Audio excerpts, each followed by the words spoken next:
રાજકોટ અગ્નિકાંડ બાદ કેશોદ ફાયર વિભાગ જાગ્યું। કેશોદમાં 90 થી વધુ બહુમાળી બિલ્ડિંગ પાસે ફાયર એનઓસી નથી। ફાયર વિભાગે માત્ર 4 બહુમાળી બિલ્ડિંગને એનઓસી આપી।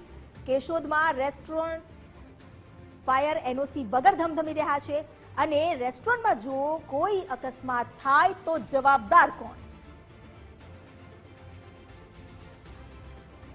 કેશોદ નગરપાલિકા વિસ્તારમાં 96 એપાર્ટમેન્ટો છે, એમાંથી 4 એપાર્ટમેન્ટોના ફાયર એનઓસી આપી દીધેલ છે અને 92 એપાર્ટમેન્ટને ફાયર એનઓસી આપવાની બાકી છે। ફાયરના સાધનો લોકો પાસે નથી એપાર્ટમેન્ટ અને વારંવાર એ લોકોને આપણે એપાર્ટમેન્ટ વાળાને નોટિસો આપેલી છે।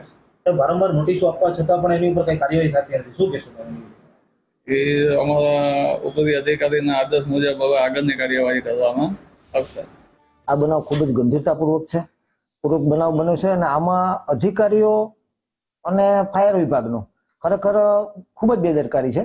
કેશોદની વાત કરવામાં આવે તો અહીંયા જયારે 94 બિલ્ડિંગમાંથી કે 96 બિલ્ડિંગમાંથી ને 4 બિલ્ડિંગને જ ખાલી એનઓસી આપી છે, ત્યારે ફાયર વિભાગ આ બાબતે ખરેખર ગાઢ નિંદ્રામાં હોય કે નિયમનું પાલન ના કરાવતા હોય, ત્યારે આમાં આમ પબ્લિકનો જયારે આમાં જીવ જાય છે ત્યારે આ બધી પ્રક્રિયાઓનો કાયદાનો નિયમને બધું યાદ આવે છે।